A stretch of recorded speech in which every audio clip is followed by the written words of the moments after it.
On connaît tous quelqu'un qui a un don. Lire dans les cartes ou deviner qui appelle quand le téléphone sonne. Mais ce don, est-ce vraiment un cadeau? En tout cas, pas dans les légendes urbaines.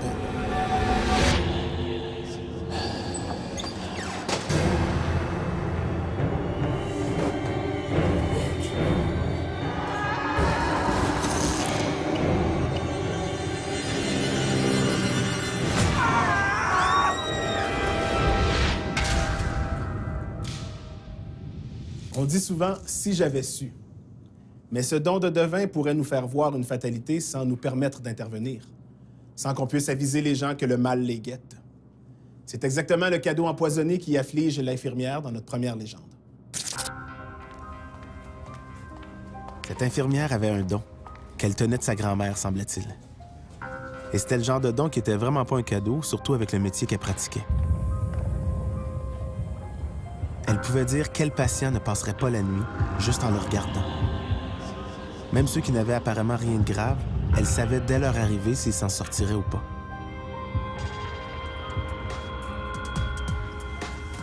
Et ça ne servait à rien d'intervenir. La mort avait choisi son heure. Rien ne pouvait l'arrêter. Un jour, elle en a eu assez de ce don qui la rendait à moitié folle. Elle a consulté un médium qui lui a expliqué la façon de se débarrasser de son talent particulier.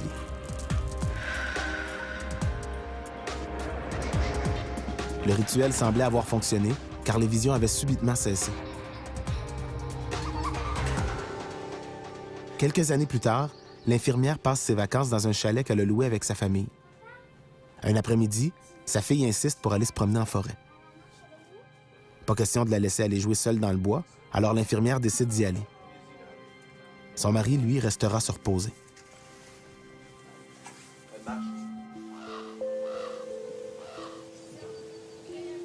Leur escapade terminée, elles reprennent le chemin du chalet. Subitement, la petite lâche la main de sa mère et se met à courir. La mère la rattrape et lui reprend la main. Mais la petite se remet à courir, cette fois en disant vouloir rejoindre son grand-père Michel, qui vient tout juste d'arriver au chalet. La mère reste étonnée. C'est impossible que le grand-père soit venu les visiter. Mais la petite insiste. « Il est là, dans les escaliers, tu le vois pas? » qu'elle demande à sa mère. Mais la femme voit personne. La petite arrête pourtant pas de pointer vers le chalet. La femme commence sérieusement à s'inquiéter, surtout quand la petite lui crie que grand-papa vient de rentrer dans le chalet. C'est à ce moment que l'infirmière a compris ce qui se passait. Elle est partie en courant vers le chalet, où elle a trouvé son mari mort, foudroyé par une crise cardiaque. Ça a été un choc pour la femme, évidemment, même si elle savait que son mari était mort bien avant d'ouvrir la porte du chalet. Car Papy Michel, le père de son mari, était mort depuis 5 ans. Et si la petite l'avait vu entrer dans le chalet, c'est qu'il était venu chercher son fils pour l'accompagner vers la mort.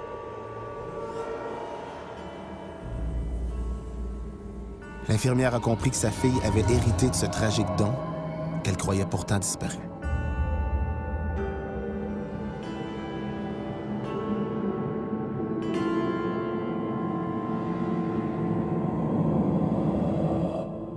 Ça me rappelle quand j'étais petite fille, j'avais un don, je pouvais voir ou ressentir les dangers ou les choses qui pouvaient surgir dans mon entourage. Et à partir de là, j'étais quand même à l'aise avec ça, moi. Ce que je vois aujourd'hui, ce sont des fois des parents qui sont perturbés que leur enfant puisse avoir un don similaire, puis ils ont de la difficulté à composer avec ça. Sur le côté de la famille à mon père, sa mère était quelqu'un qui avait cette faculté-là. Et lui, il l'avait aussi, mais naturellement, il s'en est jamais vraiment préoccupé ou il l'a vraiment pas utilisé non plus comme tel au point que moi, je m'en sers. C'est rare qu'on a des messages comme quoi que quelqu'un va mourir. Mais ça m'est arrivé une fois, j'avais une cliente où est-ce que son père était dans un autre pays et puis j'ai eu reçu le message comme quoi qu'il allait décéder dans quelques mois. Et le pourquoi qu'on me disait de lui dire, c'est qu'elle puisse avoir le temps de le voir avant qu'il s'en aille parce que personne ne savait qu'il était malade à ce moment-là, sauf lui. Alors, fait que c'est ça, fait que je lui ai dit ce que j'avais reçu. J'avais pas de date précise, mais je savais que ça allait prendre 6 à 8 mois à peu près. Puis j'ai dit, ce serait le temps d'aller voir ton père, etc. Alors, elle est allée justement dans son autre pays pour aller voir son père et passer du temps, elle a passé un mois avec. Et effectivement, il est décédé pas longtemps après. Alors, ça arrive des fois, mais c'est rare. Il y a beaucoup de scientifiques qui ont fait des études de ce genre-là sur les prédictions, par exemple, et c'est relativement facile à faire comme étude. On prend une personne qui prétend pouvoir prédire l'avenir ou la mort et on lui demande de faire des prédictions et on vérifie 3 mois plus tard ou 6 mois plus tard ou 1 an plus tard combien se sont vérifiés. Et beaucoup de scientifiques, effectivement, se sont penchés là-dessus parce que ce serait assez extraordinaire de découvrir qu'un don comme ça puisse exister. Imaginez que ce soit possible qu'il existe quelque chose qui émane d'une personne qui est sur le point de mourir, une onde, une odeur, n'importe quoi. Ce serait drôlement utile en médecine. Ça permettrait peut-être de prévenir certains décès à l'avance, peut-être de retarder le moment du décès, peut-être de mieux préparer la famille. Bien sûr, que beaucoup de médecins adoreraient pouvoir découvrir quelque chose. Les études où on essaie de voir si quelqu'un peut prédire la mort ont malheureusement jamais rien trouvé en ce sens-là. Des légendes de prémonition de mort, il y en a plusieurs, c'est certain. Entre autres, là, j'en ai entendu parler, là, il y avait des enfants qui se promenaient, puis il y en a un qui a vu un homme étendu par terre, tout mouillé, les yeux ouverts. Puis il y a un des petits-enfants qui est allé voir, puis il a dit « c'est mon père ». Mais personne, les autres enfants ne le voyaient pas. Et puis par après, il a su que son père s'était noyé. Alors ça c'est une légende que j'ai entendue. Est-ce que c'est une légende vraie? Je ne sais pas, mais c'est sûr que les prémonitions, ça arrive de plusieurs façons. Ça peut être un rêve, ça peut être une image mentale, un ressenti. C'est certain que quelqu'un qui prétend pouvoir prédire le futur, l'intuition, la mémoire sélective va jouer un rôle. Parce que si cette personne-là est convaincue, elle croit dur comme fer qu'elle a un pouvoir, bien, chaque fois que sa prédiction s'est réalisée, elle va s'en souvenir, ça va provoquer une émotion très positive chez elle et elle va peut-être balayer sous le tapis les prédictions qui ne sont pas réalisées. Au bout de l'année, elle va avoir cette impression qu'elle a prédit plein de choses parce qu'elle va se souvenir, puis ses souvenirs vont se concentrer sur les prédictions réussies et elle va oublier les autres. C'est ça qu'on appelle la mémoire sélective. Bien, ça, c'est un thème qui est exploité depuis toujours en magie, en mentalisme aussi. Donc, on essaie de faire revenir des esprits, là. On appelle ça des séances, souvent, là. Donc, on va essayer de donner l'impression à un petit groupe de personnes qu'il y a une présence, un esprit ou quelque chose comme ça. Donc, c'est sûr qu'on utilise tous les moyens qu'on peut trouver pour essayer de faire croire à la présence d'esprit. Donc, ça peut passer là, de tables ou de chaises qui bougent, en passant par une certaine époque, ils utilisaient du coton-fromage pour donner l'impression qu'il y a de l'ectoplasme qui sortait. Bon, peu importe. Là. Donc, c'est sûr que c'est un thème qui revient souvent en magie, là, de faire croire à la présence d'esprit. D'ailleurs, à Hollywood, au Magic Castle, qui est un peu la Mecque de la magie en Amérique du Nord, il y a une séance Houdini qui est faite sous forme de spectacle, évidemment, là, où on essaie de faire revenir la présence du célèbre magicien. La première question, comme journaliste, que je me poserais, c'est quelle est la source? Qui a raconté cette histoire-là pour la première fois? Est-ce qu'on est capable de remonter à l'origine puis se demander comment ça a commencé? Et en général, quand on fait ce genre de recherche-là, on se rend compte que l'histoire à l'origine n'était pas du tout celle qui nous est racontée maintenant. À l'origine, il y avait juste une infirmière toute seule dans l'hôpital. Et on est d'autres personnes ont ajouté un mari, puis d'autres lui ont ajouté une fille. C'est le jeu du téléphone. L'histoire est tellement répercutée de personne en personne qu'elle ne ressemble plus à la fin du tout à ce qu'elle était à l'origine. Et donc, la question clé, c'est quoi la source d'origine de cette histoire-là? Est-ce que cette petite fille-là a vu la présence de quelqu'un, surtout la présence du grand-père? Là, peut-être est-ce que c'est qu'on lui avait montré une photo du grand-père puis qu'elle a associé des traits physiques avec quelqu'un qu'elle a vu. On s'entend, moi, ma fille, des fois, voit quelqu'un avec une barbichette puis dit « Ah, c'est mon papa. » Bon, peu importe. Là. C'est pas qu'elle sait que c'est moi son papa, mais elle associe le trait à quelqu'un d'autre. Donc, c'est peut-être juste ça qui s'est passé à ce moment-là.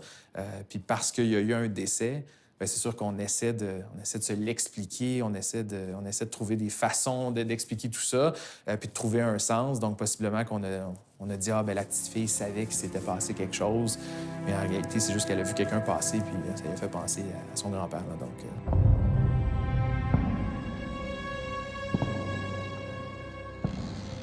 Moi, je pense que beaucoup d'enfants voient les êtres invisibles, que je les appelle. Et ça peut être plusieurs choses. Il y en a qui appellent ça des fantômes, mais ça, c'est une partie là, des êtres qu'on voit. On a tous des guides spirituels. Nos ancêtres, ils viennent nous visiter constamment. Et les enfants, ils les voient, ça, à un certain âge. À un moment donné, c'est sûr qu'à répétition, si les parents leur disent ah, « c'est juste un ami imaginaire, il n'y a personne », c'est comme s'ils fermaient la petite antenne, mais les enfants ils voient beaucoup, pas mal plus que ce que les adultes en voient. Il n'y a pas que les gens ayant reçu un don qui peuvent prédire la mort. Les chats aussi le sentent quand la fin approche. En tout cas, il y a un chat bien particulier qui a ce don spécial. C'est Oscar, la mascotte d'une résidence pour personnes âgées du Rhode Island. On dit d'Oscar qu'il peut prédire la mort des pensionnaires de cette résidence.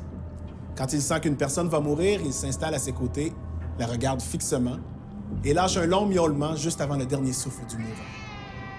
Le docteur David Dossa, qui travaille là-bas, affirme même que Oscar s'améliore d'année en année, son taux de précision ayant doublé. Une question se pose quand même. Comment réagira Oscar à l'approche de sa propre mort? Les perceptions des chiens, des chats, ça fait partie des choses qui sont beaucoup étudiées effectivement par des biologistes. Parce qu'on se pose des questions, c'est par exemple qu'ils ont un odorat 1000 fois plus développé que le nôtre. Alors, il n'est pas impossible qu'une personne sur le point de mourir émane une odeur, quelque chose qu'un chien ou un chat pourrait percevoir. De là à dire que le chien ou le chat puisse comprendre que cette personne-là est sur le point de mourir, ça, c'est une autre paire de manches. Après la pause, un nouveau voisin qui nous connaît mieux que quiconque. Prédire l'avenir, c'est seulement une des facettes des dons psychiques. Il y a des gens qui peuvent déterminer l'emplacement d'une source d'eau ou d'une mine d'or juste en marchant sur un terrain. Il y a aussi les arrêteurs de sang, le plus populaire étant sûrement Damien Lauzon de Saint-Jérôme. En 1969, son neveu de 6 ans soupait avec ses parents quand il s'est mis à saigner abondamment du nez. Ses parents ont tout fait pour arrêter le sang. Des compresses, des pincements de nez, mais rien ne fonctionnait. Ils ont même amené l'enfant à l'urgence où personne ne put contrôler l'hémorragie. Sur le chemin du retour, l'enfant saignait tellement abondamment qu'il en a perdu connaissance. La mère, paniquée, a donc décidé d'aller chercher le vieil oncle Damien, qui avait la réputation d'arrêter le sang. Damien a couché l'enfant sur la table de la cuisine, puis il s'est concentré. Il a posé ses mains au-dessus du corps du petit, sans le toucher. Quelques minutes après, il est sorti de la cuisine. Non seulement les saignements avaient cessé, mais l'enfant n'a plus jamais saigné du nez. Ce serait formidable de trouver un talent comme ça. On n'aurait plus besoin d'anticoagulants. Il y a plein de médicaments dont on n'aurait plus besoin. Ça serait miraculeux. Mais malheureusement, toutes les recherches qui ont été faites là-dessus n'ont rien permis de découvrir de probants. Puis il faut se rappeler que le sang, ça s'arrête aussi naturellement de couler dans bien des cas.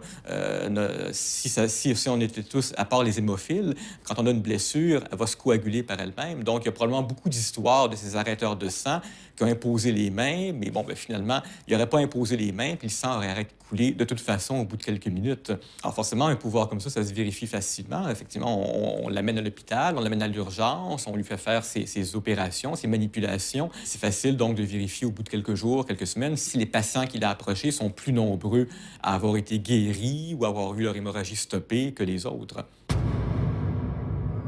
Un autre don psychique qui fait l'objet de plusieurs légendes, c'est la capacité qu'ont deux personnes à communiquer ensemble, à distance, sans moyens technologiques. On appelle ça la télépathie, et c'est le sujet de notre prochaine légende. Sébastien vivait dans une banlieue, avec sa femme et sa petite fille. Une petite famille ordinaire, dans une maison ordinaire, dans un quartier où les maisons se ressemblent toutes. Sébastien, c'était un père très attentionné. Comme il avait été adopté à la naissance, il savait combien c'était important pour un jeune enfant d'avoir des parents très présents. Et il avait l'intention d'être un père très impliqué dans l'éducation de sa petite Alice. C'est lui qui avait choisi le prénom de la petite, un prénom qu'il avait toujours aimé, mais sans trop savoir pourquoi. Alors, comme il était un père responsable, il était économe, il avait un très bon emploi, comptable dans une PME, il faisait du ski l'hiver, du golf l'été, Et il avait toujours été fidèle à Marie-Claude, sa femme depuis maintenant presque 10 ans. Et il entretenait de très bonnes relations avec ses voisins. Alors, c'est pourquoi il avait été tellement déçu d'apprendre qu'il déménageait. Et la maison s'est vendue rapidement. Il n'était pas surpris parce que c'était une maison exactement comme la sienne. Je vais me faire une belle amie. Et c'était un très beau quartier. Quelques jours après la vente de la maison d'à côté, il remarque que sa fille s'amuse avec une nouvelle petite amie, probablement la fille des nouveaux voisins. Quelle chance, elle a exactement le même âge que sa fille. Et elle s'appelle aussi Alice. Toute une coïncidence, hein? 2 petites brunettes qui s'entendent à merveille. Sa femme et lui devront bientôt aller se présenter aux parents maintenant que les 2 petites avaient fait connaissance. Donc, Sébastien et sa femme, Marie-Claude, se rendent chez leurs voisins pour leur offrir une belle tarte maison. « Marie-Claude, va répondre, s'il vous plaît !» qu'ils entendent de l'autre côté de la porte. Là, vraiment, c'était tout un hasard. Non seulement la petite s'appelait Alice, comme sa fille, mais la femme s'appelait Marie-Claude, comme sa propre épouse. « OK, François, j'y vais. » Ah, au moins le gars, lui, il s'appelait pas Sébastien. La nouvelle voisine répond donc à la porte, sous le choc, leur dit d'attendre, referme la porte. C'est vrai que les 2 petites se ressemblent beaucoup et que même les 2 femmes ont des traits communs. Mais sa réaction était vraiment trop radicale pour que ce soit rien que ça. Quand le mari se présente enfin, ça a été au tour de Sébastien et sa famille d'être sous le choc. Parce que François était le sosie parfait de Sébastien. Lui aussi était comptable, lui aussi faisait du ski et du golf, et lui aussi avait été adopté à la naissance. Et c'est également François qui avait choisi le prénom Alice pour sa fille.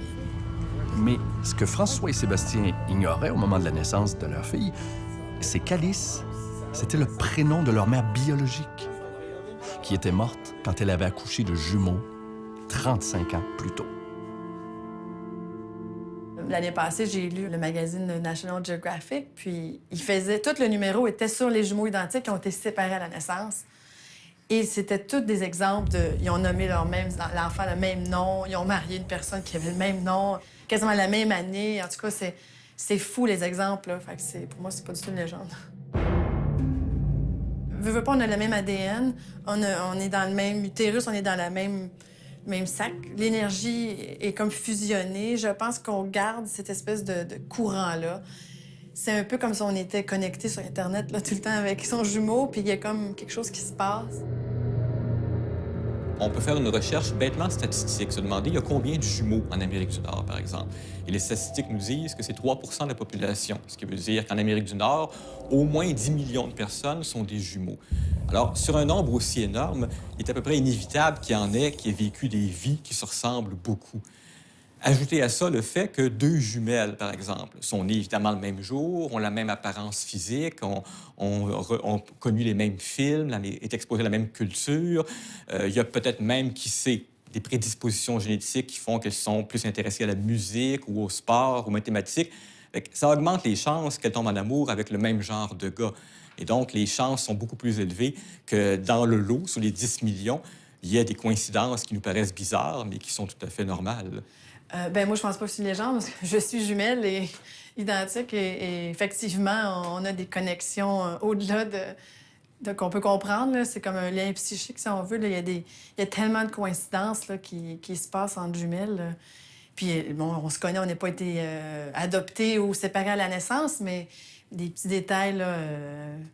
Je vais me lever un matin, puis j'ai une chanson dans la tête, puis ma sœur est à côté, puis elle chante la chanson que j'ai dans ma tête, mais que je l'ai pas chantée à voix haute. Moi, c'est ça, mon mari, je l'ai rencontré dans un cours de danse swing, puis l'année d'après, quasiment jour pour jour, ma sœur a rencontré... Bien, ils sont pas mariés, mais c'est tout comme, là, ils ont 3 enfants. Ils ont rencontré son conjoint dans un cours de danse swing, et c'est un peu, vraiment un pur hasard, là. Il y a énormément de coïncidences comme ça dans nos vies, là. C'est clair que ça fait penser un peu, justement, au thème de la synchronicité, là, que les mentalistes utilisent très souvent, là. Il y a même des routines où on va placer 2 personnes dans des salles différentes. On va toucher à une personne, puis la personne dans l'autre salle a senti quelque chose.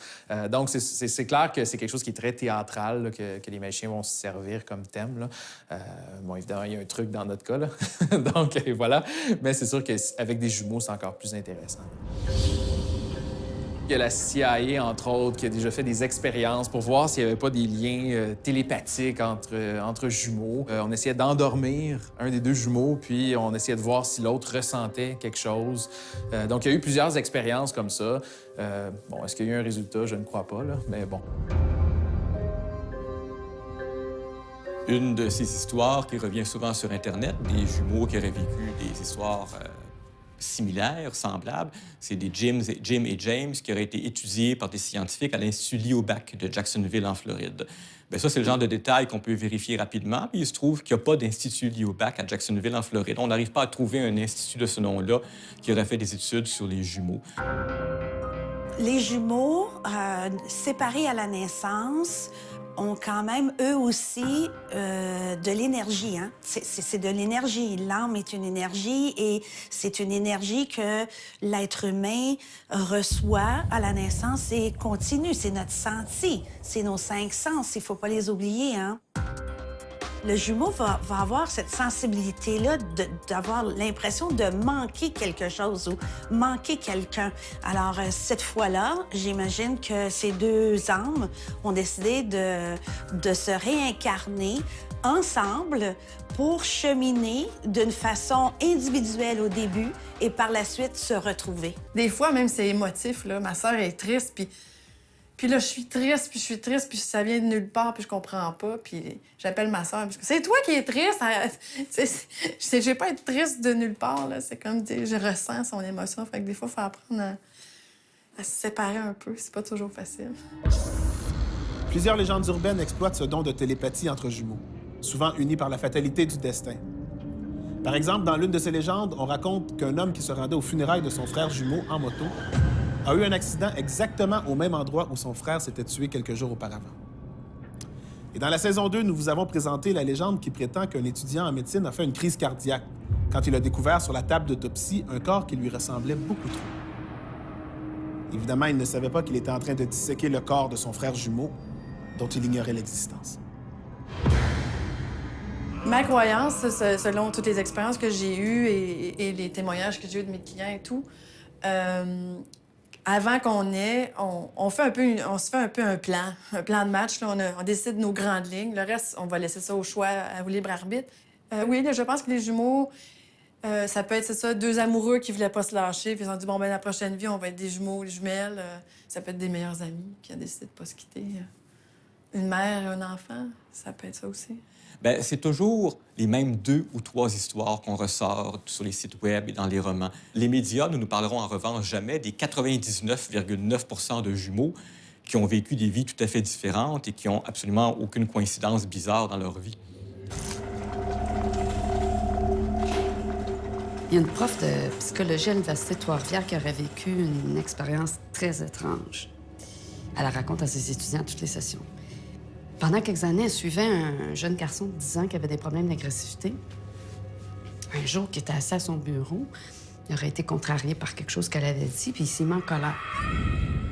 Là, tout ce qui se trouvait sur son bureau à elle est tombé par terre, comme balayé par la force de pensée du petit garçon. Pendant une autre rencontre, il a réussi à soulever une chaise et à la fracasser contre le mur, juste en la fixant. Les manifestations sont devenues de plus en plus violentes. Puis pendant une colère incontrôlable du petit, elle aurait reçu des éclats de verre en plein visage à cause de son verre d'eau qui avait éclaté. Elle a même dû retirer un crayon qui s'était planté dans son bras. Comme psychologue, elle était armée pour régler des problèmes d'agressivité, pas pour contrôler le don de télékinésie du petit. Il aurait été envoyé en institut psychiatrique, puis il serait complètement isolé dans une chambre vide pour le restant de ses jours.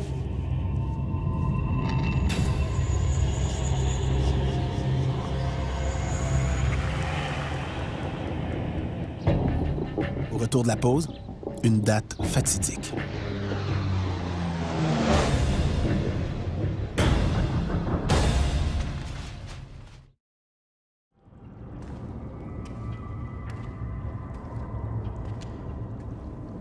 Si le don de deviner le futur est bien réel, comment expliquer qu'autant de grandes catastrophes se produisent sans jamais que personne n'intervienne?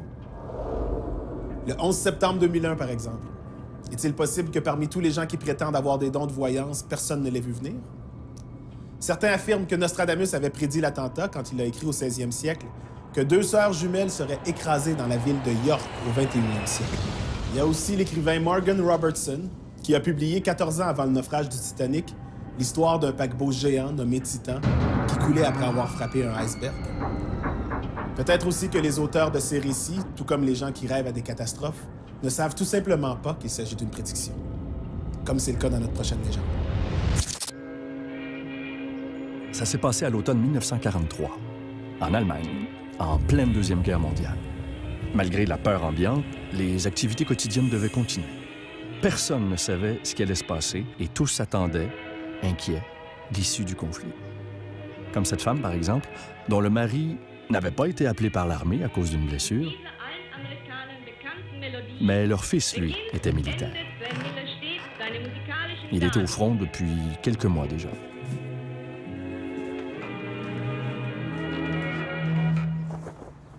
Depuis, le moindre signe d'un combat qui s'intensifiait rendait la femme très nerveuse. Comme cet avion qui s'approchait. Elle entendait le moteur rugir. Il est passé tout près. Elle a retenu son souffle quand la trappe de largage de l'avion s'est ouverte subitement, juste au-dessus d'elle, pour larguer des feuilles de papier. Des centaines de feuilles blanches recouvraient maintenant son terrain. Elle en a ramassé une autre, encore d'autres. Sur chacune des feuilles, la même note. 6 juin 1944. Une date qui devait survenir quelques mois plus tard. La femme s'est précipitée vers la maison pour avertir son mari.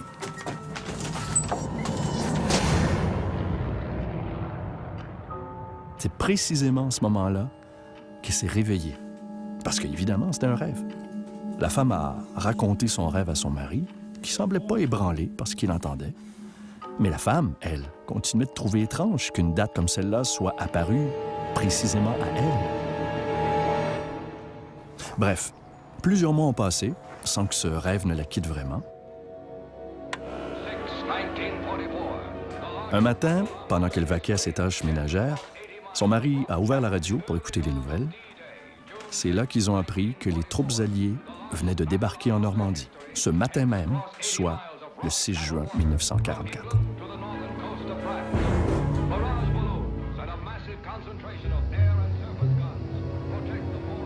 Ce débarquement a entraîné la mort de nombreux militaires des deux côtés du conflit, dont le fils de la dame,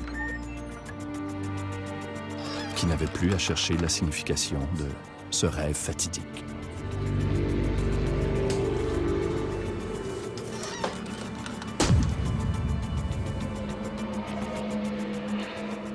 Moi, c'est sûr que quand j'ai des prédictions, des visions, c'est très rare que j'ai une date, mais je sais que ça arrive, il y a des gens qui voient des dates précises. Je sais, j'ai lu sur une médium américaine qu'elle avait prédit l'assassinat de John F. Kennedy, et elle lui avait même communiqué, elle avait dit, je pense que ça avait rapport avec la ville, elle avait dit, telle date, je veux pas que tu ailles à cette ville-là, puis elle avait dit, oh non, bon, on connaît l'histoire, là, il est arrivé ce qui est arrivé. Donc, il y a des gens qui sont capables de voir des dates précises sur certaines choses qui vont arriver. On est devant deux difficultés qui sont très courantes. La première, c'est remonter à la source. Est-ce que ça s'est vraiment passé comme elle le prétend? La deuxième, c'est que les rêves, on le sait tous, on se réveille tous le matin avec un vague souvenir d'un rêve qui a provoqué une grande émotion chez nous, mais on ne se souvient pas vraiment des détails. C'est très facile, si dans le jour qui suit se produit un événement qui nous semble correspondre au rêve, c'est très facile pour nos souvenirs de s'entremêler et donc on se convainc soi-même que le rêve correspondait à l'événement. Mais en réalité, ils étaient peut-être très différents à l'origine, mais nos souvenirs étant ce qu'ils sont, incertains, un peu confus, bien, les deux, le rêve et l'événement, s'entremêlent. Oui, bien, c'est sûr, c'est une époque différente. Hein? C'est une époque où, bon, c'est la guerre, il y a des enfants, il y a des maris qui sont à l'étranger. Donc, c'est sûr que c'est une situation qui est très difficile à vivre. Donc, très souvent, les gens vont essayer de trouver un mécanisme pour compenser, pour essayer de se rassurer, pour essayer au moins d'avoir un brin d'espoir. À ma connaissance, il n'y a pas de prémonitions historiques qui ont été avérées, pour la bonne raison que c'est très difficile, quand on a une seule source, une personne qui prétend 10 ans plus tard que « Ah, j'avais prédit ça », c'est très difficile de le vérifier. Souvent, les prédictions qu'on a sont très vagues. Il y aura un tremblement de terre au Chili l'année prochaine. Le problème, c'est qu'il y a toujours des tremblements de terre au Chili, c'est une zone propice à ça. Mais des prédictions solides, vraiment vérifiables, du genre 2 avions vont percuter le World Trade Center le 11 septembre 2001, ça s'est jamais vu.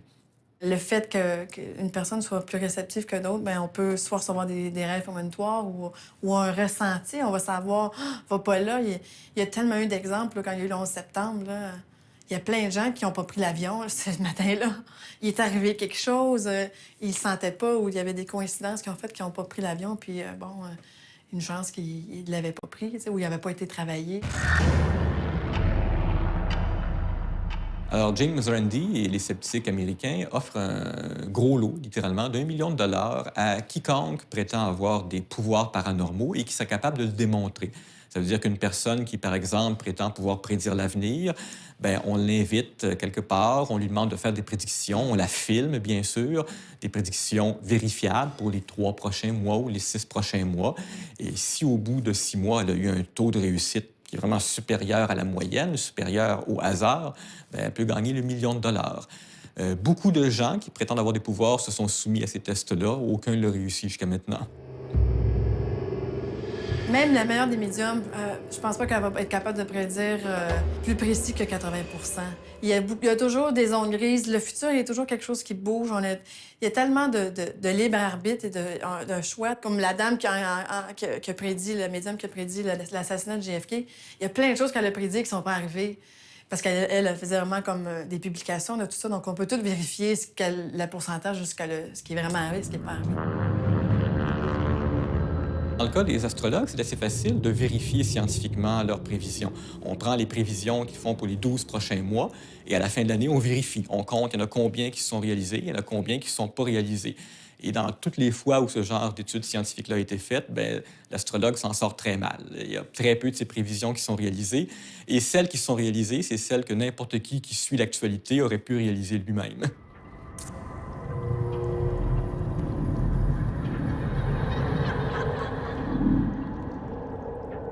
L'une des plus populaires légendes entourant le naufrage du Titanic prétend que 5 ans avant le drame, le docteur William Edward Minahan, un Britannique, aurait visité un camp de gitans au cours d'un voyage. Un gitan lui aurait alors prédit son avenir. Le docteur allait mourir noyé dans des eaux glacées. En janvier 1912, Minahan s'apprête à partir pour l'Amérique avec son épouse. Se rappelant la prédiction du gitan, il prend une assurance vie de 100 000 $. Évidemment, il est mort à bord du Titanic. Par contre, sa femme, elle, a survécu et a touché l'assurance. Après la pause, terreur dans l'ascenseur.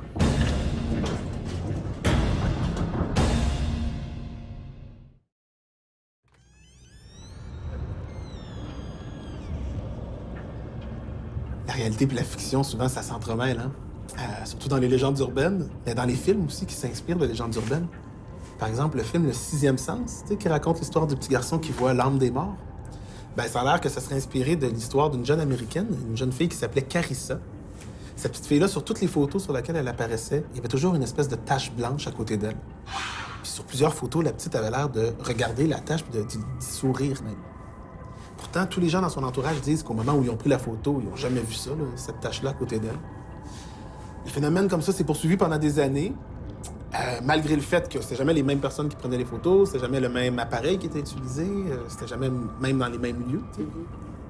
Sauf qu'à un moment donné, il y a un médium qui s'est penché sur les photos et qui a cru reconnaître un visage dans la tache blanche. C'était le père de la petite Carissa, qui était décédé quelques semaines après la naissance de la petite d'un accident de voiture. Et en vieillissant, ça a l'air que la petite Carissa était non seulement capable de voir son père, mais était capable d'y parler.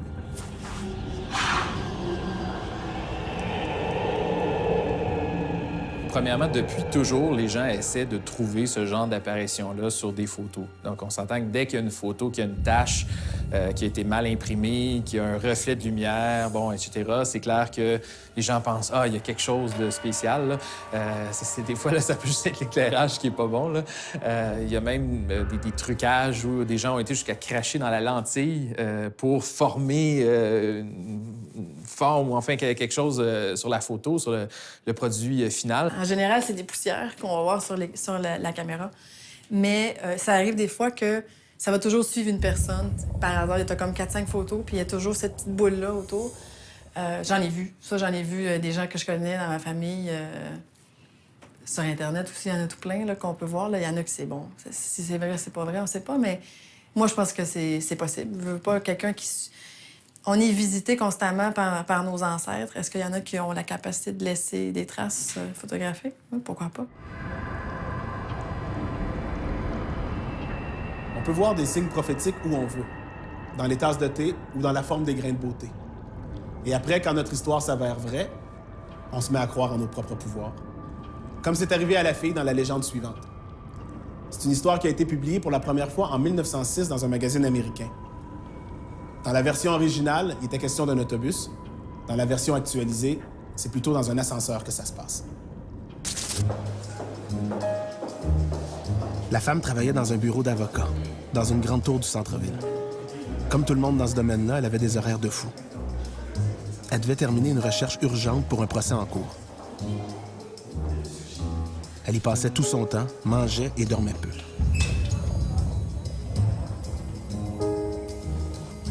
Cette journée-là, elle avait de plus en plus de difficultés à se concentrer.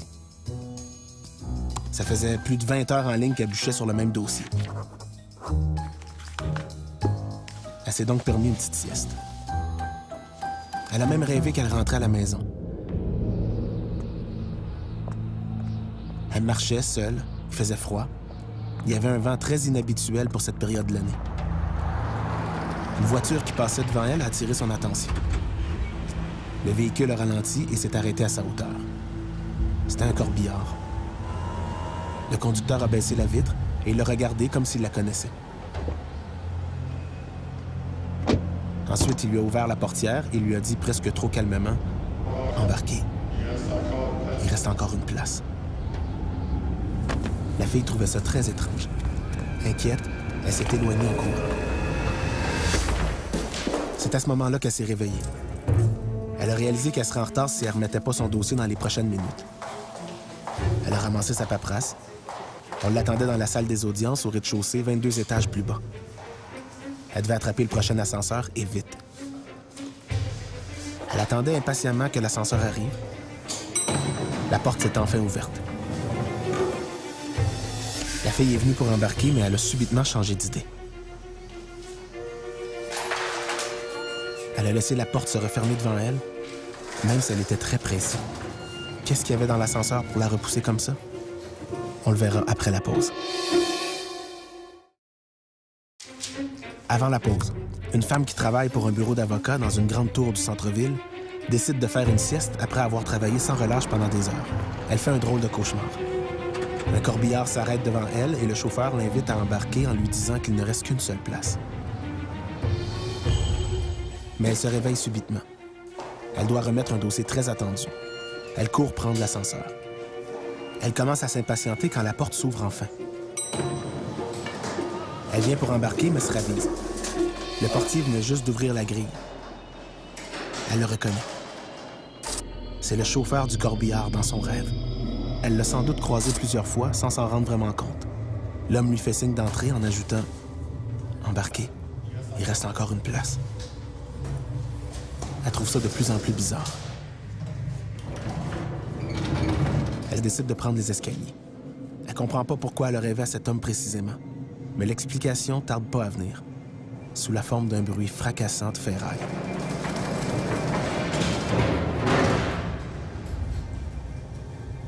L'ascenseur s'était détaché et précipité dans le vide pour s'écraser au sol.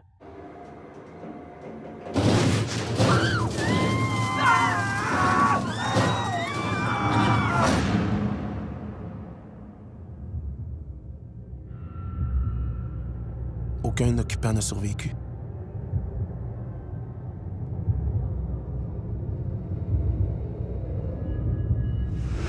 Et la femme, elle, continuera à se méfier du sens caché de ses rêves.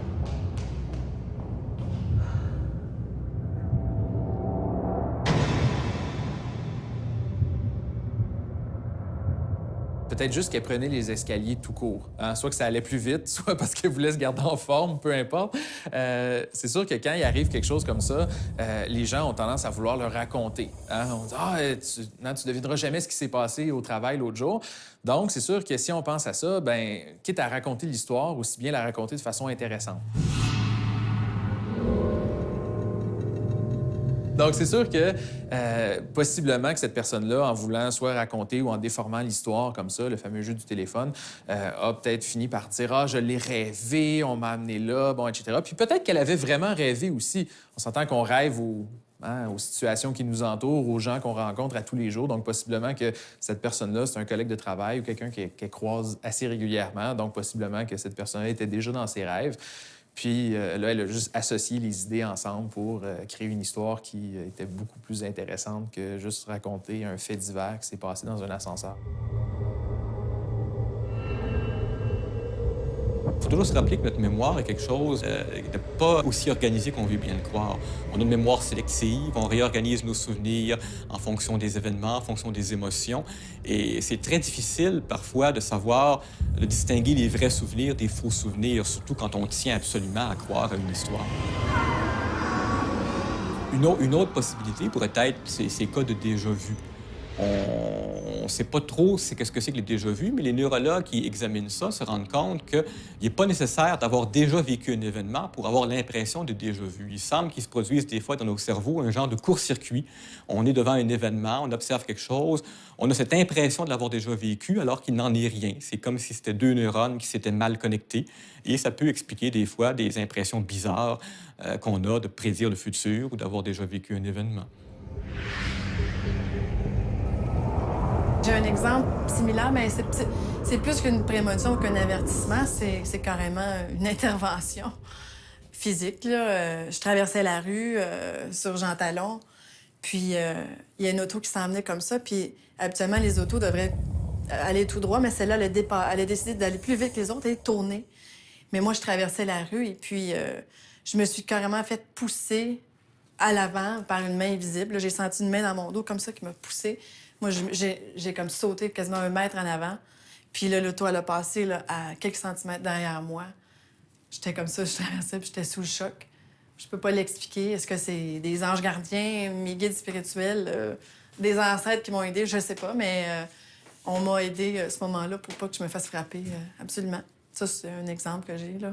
La question que je me pose face à des histoires de prémonition comme celle-là, c'est toujours le réflexe du journaliste de remonter à la source. Qui a raconté cette histoire-là en premier? Et dans ce cas-là, il y a des journalistes, des historiens qui ont fait la recherche et qui ont trouvé que cette histoire-là remonte à 1906. C'était une fiction, une nouvelle dans un magazine littéraire. Et ça concernait juste un chauffeur d'autobus. C'était un chauffeur d'autobus qui disait « il reste encore une place à une femme ». Et la femme n'embarquait pas dans l'autobus et l'autobus avait un accident.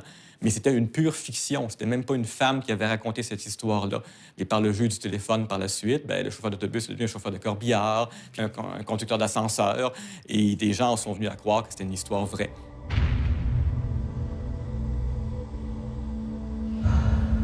Personnellement, ça m'est jamais arrivé, c'est jamais arrivé à personne autour de moi.